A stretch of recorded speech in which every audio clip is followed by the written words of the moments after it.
And so for those who want to go back under the yoke of the Old Testament and under the yoke of bondage, we have to go all the way. The Ten Commandments is not a yoke of bondage. The Sabbath is supposed to be about rest.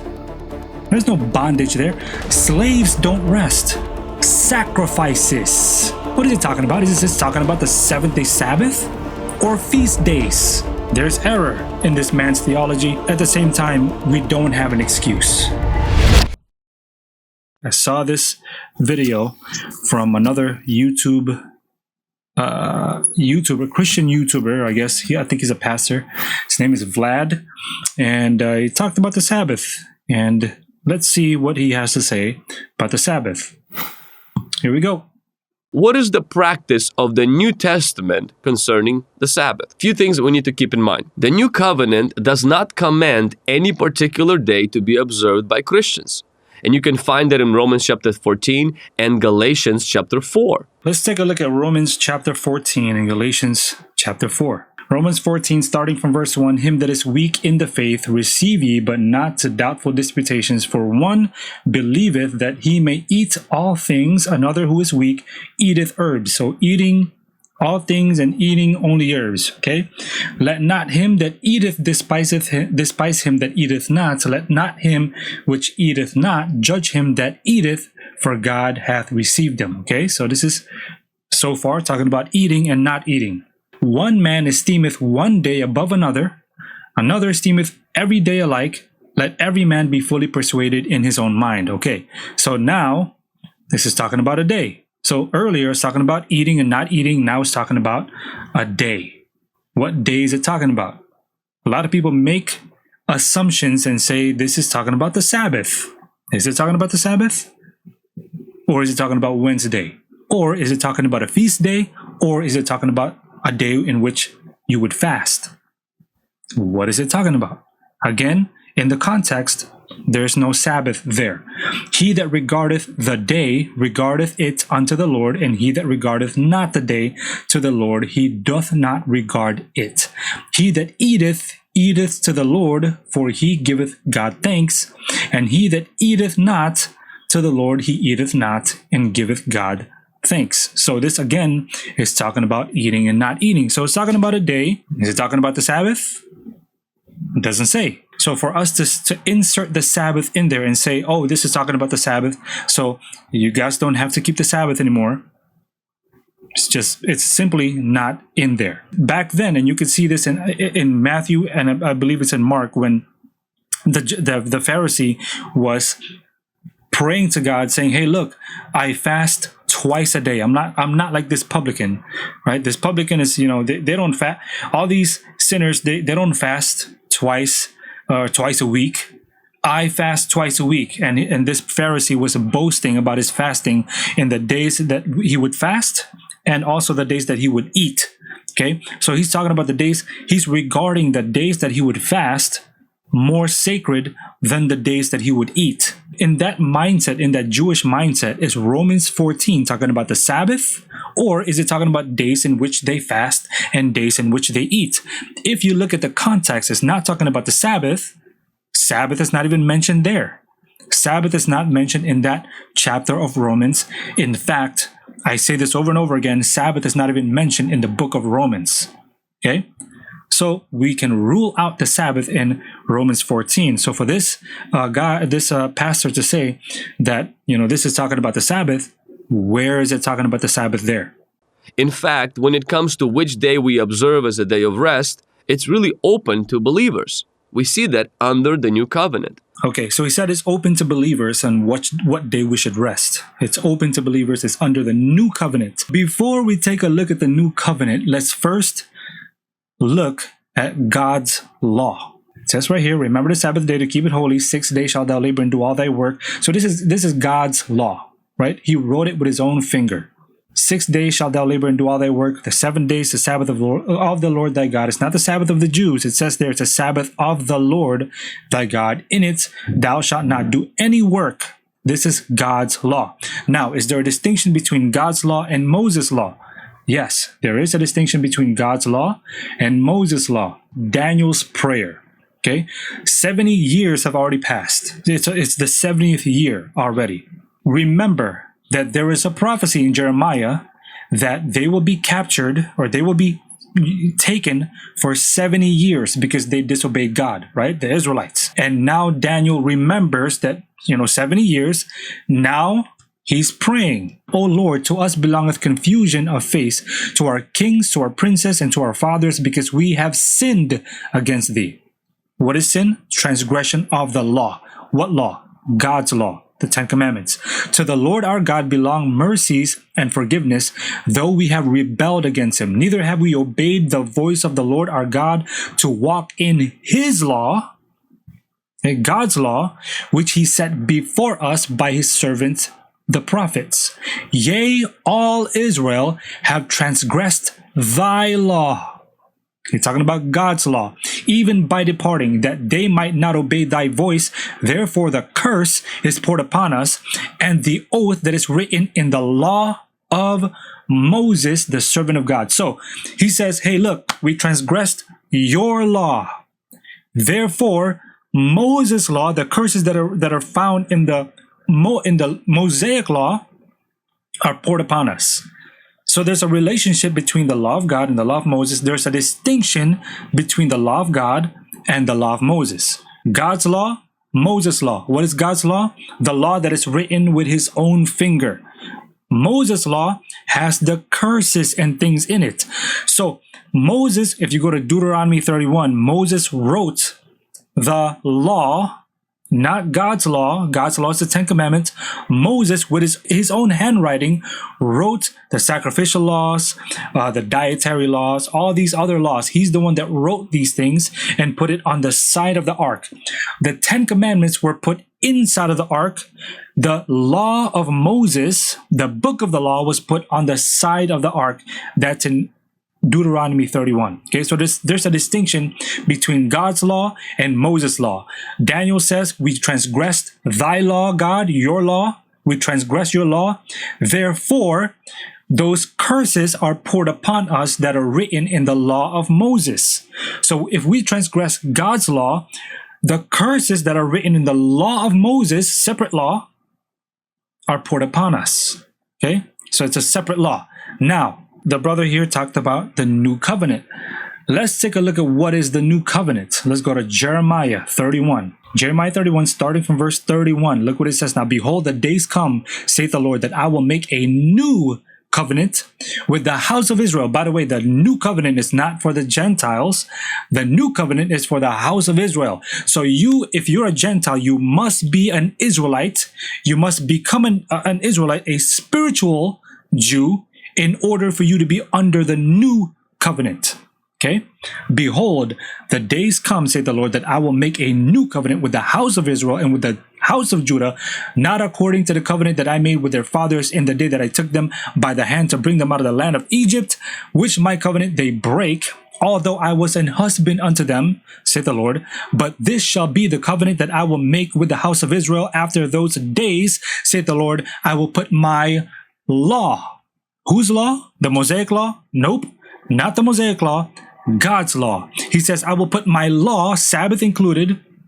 Sabbath included. By the way, there are the feast keeping, the feast days. Those are also called Sabbaths, but those were not written by the law, by the hand of God, or by the finger of God. The only Sabbath that was written by the finger of God, seventh-day Sabbath. The fourth commandment was written by the finger of God, and the fourth commandment was written on 2 tables of stone put inside of the ark. Not outside of the ark, on the side of the ark. No, it was put inside of the ark. Okay, inside of the ark. Okay, "Not according to the covenant that I made with their fathers in the day that I took them by the hand to bring them out of the land of Egypt, which my covenant they break, although I was an husband unto them, said the Lord. But this shall be the covenant that I will make with the house of Israel. After those days, saith the Lord, I will put my law," Sabbath included, "in their inward parts." This is the new covenant. "And I will write it in their hearts, and will be their God, and they shall be my people." Let's go to Hebrews. "This is the covenant that I will make with them after those days, saith the Lord. I will put my laws into their hearts, and in their minds will I write them." Put what laws? The Mosaic laws? Nope. His law, God's law, Sabbath included. Sabbath included. So this is the new covenant. This is the new covenant. So can we say that in the new covenant, the Sabbath is included? Yes, it's right there. So now let's go to Galatians 4. Tell me, ye that desire to be under the law. There it is. Tell me, ye that desire to be under the law, do ye not hear the law? For it is written that Abraham had 2 sons, and the one by a bondmaid, and the other by a free woman. Okay, now watch this. Watch this. Free, bond. Slave, free, right? Slave, free. Which law is the one that enslaves you? God's law or Mosaic law? And which law is the one that frees you? Which law? Which law? In James talks about the law of liberty. James talks about the law of liberty. What law is that? James 1 and verse 25 says, but those who look into the perfect law of liberty and continue with therein. What is that perfect law of liberty? He being not a forgetful hearer, but a doer of the work, this man shall be blessed in his deed. What is the perfect law of liberty? What is the only law that liberates you? Liberates you from what? Remember, God said that about the Israelites, hey, I took you out of the land of Egypt. I took you out of the house of bondage. What is bondage? Slavery. You're not liberated. But God said, hey, I took you out of the land of Egypt, out of the house of bondage. Now keep my laws. What laws? That's in Exodus 20. And then he began to talk about the 10 commandments. He said, look, I'm the God that took you out of the land of Egypt, out of the house of bondage. Now here are the set of rules that I have for you. It liberates you from what? Because remember, if sin is bondage, and 1 John says that sin is the transgression of the law, then if you don't transgress the law, then you are liberating yourself from sin. But of course, you can't liberate yourself from sin. God has to do that for you. And that's why when God took Israel out of the land of Egypt and out of the house of bondage, he's the one that put the law, in their face. He said, look, I now liberated you. Here are my 10 rules, my 10 commandments. God liberated us. Now we are free to keep his, and by the way, keeping God's commandments it's a bunch of don't do's. There's no work in it. Sabbath means rest. Sabbath means rest. We see that the Sabbaths, or celebrating Sabbath, was not named as necessary requirement for the Gentiles who were turning to the faith in Jesus. We see that in book of Acts chapter 15 verse 20. Things like abstaining from blood, immorality, those things were mentioned, but observing the Sabbath is not one of them. So he said Acts 15 and verse 20. Let's go there real quick. Wherefore my sentence is that we trouble not them which from among the Gentiles are turned to God, but that we write unto them that they abstain from pollutions of idols and from fornication and from things strangled and from blood. Okay. So the brother mentions this and says, look, Sabbath is not here. Therefore, Gentiles don't have to keep the Sabbath. You know what else is not there? Using God's name in vain. Cheating on your wife is not there. It's not mentioned there in that verse. Murder is not mentioned there. So because it's not mentioned there, does it mean now that we can murder someone now? We can murder a baby? Does it mean now we can cheat on our wives, on our spouses? Yeah, Sabbath is not mentioned there, but also is not using God's name in vain. So does that mean then that we can now use God's name in vain? No, these are things that are understood in the mindset back then. They knew that God's 10 commandments is still relevant. And in fact, the very next verse, it says this, for Moses of all time hath in every city them that preach him, being read in the synagogues every Sabbath. Sabbath is still mentioned there. We also see that each of the 10 commandments is actually repeated in the New Testament except for the commandment of Sabbath. I mean, no disrespect to our brother here. No disrespect to our brother. But he said that 9 of the 10 commandments, most of the 10 commandments are repeated in the New Testament except for the Sabbath. Let's go to Hebrews 4. For unto us was the gospel preached, as well as unto them. But the word preached did not profit them, not being mixed with faith in them that heard it. For we, which have believed, do enter into rest, as he said, as I have sworn in my wrath, if they shall enter into my rest, although the works were finished from the foundation of the world. For he spake in a certain place of the 7th day on this wise. And God did rest the 7th day from all his works. Again, he limiteth a certain day, saying in David, today, after so long a time, as it is said, today, if ye will hear his voice, harden not your hearts. For if Jesus had given them rest, then would he not afterward have spoken of another day? There remaineth therefore a rest to the people of God. So that rest remains. It remains. That means it stays. It remains. Let's go to Matthew 24. This is talking about the abomination of desolation. Now remember, for those of you guys who know, the abomination of desolation happened in 70 AD. Okay, well, the first application of the abomination of desolation happened in 70 AD. There is going to be another abomination of desolation in the future. But here, look what it says. This is talking about the 70 AD one.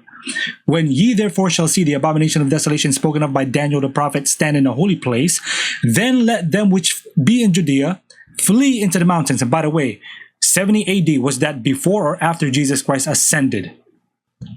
That's after Jesus Christ ascended, after Jesus Christ resurrected, after Jesus Christ died and was buried.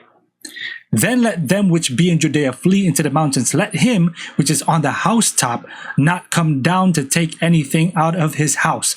Neither let him which is in the field return back to take his clothes. And woe unto them that are with child, and to them that give suck in those days. But pray ye that your flight be not in the winter, neither on the Sabbath day. Why? Because it is against the Sabbath to be doing this type of traveling, this type of work on the Sabbath. It's against the 4th commandment, because that's work that you're doing on the Sabbath. And that's why Jesus said, pray that your flight be not on the Sabbath day. Revelation 14 and verse 12 says this: here is the patience of the saints. Here are they that keep the commandments of God, 4th commandment included, and the faith of Jesus. Here are them that keep the commandments of God. This is Revelation 14. This is still future. So there are going to be people, a group of people in the future that are keeping the commandments of God. 4th commandment included. By the way, the brother said that most of the 10 commandments were reiterated in the New Testament, except for the Sabbath. He was wrong on that. The only commandment that was not reiterated in the New Testament, using God's name in vain. You can't find that in the New Testament. You can't find the command in the New Testament that you should not use God's name in vain. Does that mean then that you can now use God's name in vain? Or is it understood that you shouldn't, because it was established already by God when he wrote the 10 commandments on the 2 tables of stone? The idea of Christians observing Sabbath, it's not highlighted neither in Jesus' teachings nor in the teachings of the apostles. And he said unto them, the Sabbath was made for man, and not man for the Sabbath. So did Jesus teach that we should keep the Sabbath? Sabbath was made for man. What does that mean? Hey, look, I made this chair for you. For what? For what's the purpose of the chair? For you to sit on it, right? So the command of sitting, if I told you to sit, if I told you to just sit somewhere, and then I gave you a chair to do it, that chair is meant for you to sit on it. So Jesus says the Sabbath was made for man, not for the Jew, for man. For what purpose? Are Jesus' words vain? Are Jesus' actions vain? No, there's a purpose. There's a reason why Jesus said this. The Sabbath was made for man. Okay, so what? So what's the purpose of you telling me this, Jesus? It's not like in the New Testament we're going to be keeping the commandments. It's not like in the New Testament we're going to be keeping the Sabbath anyway. No, Jesus said that for a reason. There is no vain words that came out of Jesus' mouth. Every word that Jesus spoke has a meaning to it. He doesn't just say things and that's it. I said this once, you can throw this away now. The Sabbath was made for man, said Jesus. For what purpose? For the purpose of rest. Now, believers who intend on keeping the Sabbath as a binding law for Christians should also remember that they should also enforce other aspects of the Sabbath, such as seventh year, you should let your land be rested, meaning you shouldn't plant anything. Okay, so he's talking about the seventh year. Every seventh year, you should let the land rest. Where is that in the fourth commandment? That's not in the fourth commandment. That's in the law of Moses. That's in the law of Moses. That's in the Mosaic law. Not in the law of God. Not in the fourth commandment. Every 50th year, you should also let all the prisoners go, all the debts be canceled, return the property that you have to the original owner. Now, he's talking about the year of the Jubilee here. But where in the fourth commandment is the Jubilee mentioned? So why would you put aspects of Moses' law and insert it to the fourth commandment? When God wrote the fourth commandment on the two tables of stone, he did not include the Jubilee and he did not include the seventh year rest. He did not include those. So for our brother here to insert those things into God's law, he's changing God's law. No one can change God's law. So it's kind of like a straw man. So if we're going to take on the law of the Sabbath, we should take it on all of the Sabbath, not just the portions we find manageable or portions that we find doable. So then let's turn it around. If this man believes that you shouldn't cheat on your wife, then he also has to believe, if you want to insert Moses' law in it, you also then have to believe that if someone cheats on their wife, like say if someone commits adultery, the man has to be tied by two horses, and the other horse go this way, the other horse go that way, so that the man would be split in half. That's part of the law concerning adultery. For the woman, she would be stoned to death. But we don't do that no more. But those laws were part of the Mosaic law, not part of the Ten Commandments, although the Ten Commandments do mention no adultery. Do you see what I mean? So for someone to insert those Mosaic laws into the law of God, it's unbiblical. And so for those who want to go back under the yoke of the Old Testament and under the yoke of bondage, we have to go all the way. Again, the Ten Commandments is not a yoke of bondage.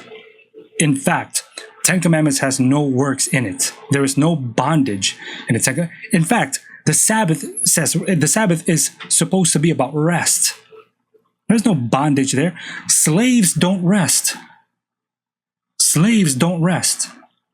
Back in those days, if you were a slave, you're always working. You don't rest.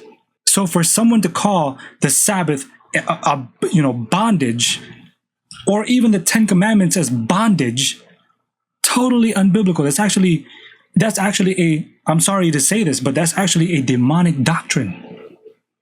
Totally unbiblical. We believe that the real eternal rest is in Christ, not in a day. Jesus tells us in Matthew chapter 11, if you come to me, if you are weary, you're burdened, and I will give you rest. Where there does it say? Again, no offense to our brother here. I just get very passionate when it comes to this. Where there does it say that Jesus is now our rest? I totally get the fact that in Christ we do rest because we are no longer, we're no longer slitting a lamb's throat when we sin. We're no longer keeping all those feast days and working for our salvation. Those things were temporary, right? Those things were in the Old Testament temporary. We're no longer doing those things. But where here, in this particular verse, Matthew 11, verse 28, does it say that Jesus Christ is now our rest? It says here, come to me, you who labor and are heavy laden, and I will give you rest. It doesn't say, I will become your rest. No, he says, I will give you rest. What rest is that he's going to give us? Well, first of all, we are no longer slitting a lamb's throat in order to be saved. That's one aspect of resting. The other aspect of resting is that we're resting from sin. We're letting him work through us so that we can say no to our temptations. In other words, give up, stop trying. You let God do it. You pray and ask God to manifest his life through you. And you can rest from your sins and from your burdens. By the way, 10 Commandments is rest. It's a bunch of don't do's. That means don't work. Sabbath is rest. There's a spiritual rest and a physical rest. Again, here it doesn't say that Jesus Christ is now our rest. He says that I will give you rest. He didn't say how he will give us rest. He didn't say, I am now your rest. He didn't just, hey, look, this cap right here, this now becomes your rest. Therefore, you have to work every single day for the rest of your life. It's actually, that doctrine is actually contrary to true sound doctrine. That doctrine actually makes you work for your salvation. When someone says, Jesus is not my rest, you're essentially saying, I don't have to rest. Because Jesus is my rest, I now have to work. I've forfeited my chances of resting. Because Jesus is now my rest, I now have to work. I have no rest now. In Hebrews chapter 4, it talks about the rest that still remains. And this is the rest it's talking about. It's the rest of Jesus. For if Jesus had given them rest, then he would not afterward have spoken of another day. There remaineth therefore a rest to the people of God. It remains. It remains. Talking about a certain day. What certain day? What certain day is that? It's talking about the seventh day. So Hebrews 4 is a bad argument for no more Sabbath. It's a bad argument. We believe that the Sabbath was a symbol. It was a shadow of the real rest we experience in the person. And one day when Jesus will come and establish his kingdom, we will have that eternal rest in him. Okay, so he mentioned Sabbath being a shadow. Let's go to Colossians 2. Colossians 2. And I get this all the time, and I ask this certain question that most people cannot answer. What does it mean that the Sabbath is a shadow? Buried with him in baptism, wherein also ye are risen with him through the faith of the operation of God, who hath raised him from the dead, talking about Jesus Christ, and you being dead in your sins and the uncircumcision of your flesh, hath he quickened together with him, having forgiven you all trespasses, blotting out the handwriting of ordinances, that's the book of the law of Moses, Mosaic law, that was against us, which was contrary to us, and took it out of the way, nailing it to the cross. Again, talking about the book of the law, Mosaic law, not talking about the 10 Commandments. And having spoiled principalities and powers, he made a show of them openly, triumphing over them in it. Now watch this. Let no man therefore judge you in meat or in drink or in respect of an holy day. What is that? Feast days, or of the new moon, or of the Sabbath days. By the way, Sabbath days are also feast days, not talking about the seventh day Sabbath. How do we know? Look what it says, which are a shadow of things to come. So this Sabbath here, the Sabbath being talked about here, is the Sabbath that is a shadow of things to come. Shadow of things to come. That means future tense. Shadow of things to come. That means future. So this Sabbath, the Sabbath that is talking about here, is the Sabbath that points to the future. Okay? Shadow, things to come. But does the Sabbath commandment, the seventh day Sabbath commandment, does that point to the future or does that point to the past? Before we answer that question, let's first ask, what does it mean by shadow? What does it mean by shadow? What does it mean that the Sabbath Is it the 7-day Sabbath or the feast day Sabbaths? Which Sabbath is a shadow of things to come? Watch this. Hebrews 10 and verse 1. For the law, having a shadow of good things to come, and not the very image of the things, can never with those what? Sacrifices. What is it talking about? Is this talking about the 7th-day Sabbath or feast days? Can never with those sacrifices. And by the way, if it's not clear to you, look what it says. Let's keep reading. Can never with those sacrifices which they offer year by year, not weekly, year by year, continually make the comers thereunto perfect. So what Sabbath is this talking about? What is this talking about? What is the shadow here? What is that in connection to? 7th-day Sabbath or the yearly Sabbath? By the way, the yearly Sabbath is what? The yearly Sabbaths, actually, are what? Feast days. So it's not talking about the Sabbath day, that's the 7th-day Sabbath. It's talking about the feast day Sabbaths. Now let's go back to Colossians 2. Let no man therefore judge you in meat or in drink or in respect of an holy day or of the new moon or of the Sabbath days. Again, not talking about the 7th-day Sabbath. It's talking about the feast day Sabbaths, which are a shadow of good things to come, but the body is of Christ. So shadow of good things to come. Okay? Talking about the feast day Sabbaths. What about the 4th commandment? Is the 4th commandment talking about things to come or future tense? No. Watch. Let's see if it's talking about the future. Exodus 20, starting from verse 8. Remember. Can you remember something that's in the future? No, it's talking about the past. Okay. Remember the Sabbath day to keep it holy. 6 days shalt thou labor and do all thy work, but the 7th day is the Sabbath of the Lord thy God. In it thou shalt not do any work, thou nor thy son, nor thy daughter, thy manservant, nor thy maidservant, nor thy cattle, nor thy stranger that is within thy gates. Why? For in 6 days the Lord made heaven, made. That's past tense, not future tense. The Lord made heaven and the earth and the sea and all that in them is, and rested on the 7th day. Again, past tense. So this does not point to the future. It's not a shadow of things to come. It's actually pointing to the past. This Sabbath, the 7th-day Sabbath, is pointing to the past. The feast day Sabbaths pointing to the future. The feast day Sabbaths are the shadow that points to the future of things to come. Not things that already had been. Do you see the error in this man's theology? There's error in this man's theology, and again, no disrespect to him. He doesn't know, that's fine. Which at the same time, we don't have an excuse. We don't have an excuse. Don't have an excuse. I was like a loose cannon. I released my anger violently, either physically or verbally. Music and rap was my outlet. Anybody can get it. And my next opponent was the rapper Drake. I'm a big boss like Rick Ross, except the fact that I don't lick off. Dipped all in thick wads of sauce. I bought a can of Canada Dry, then I sipped off, and I p***ed all of it till it landed on Drake's thicker lip gloss.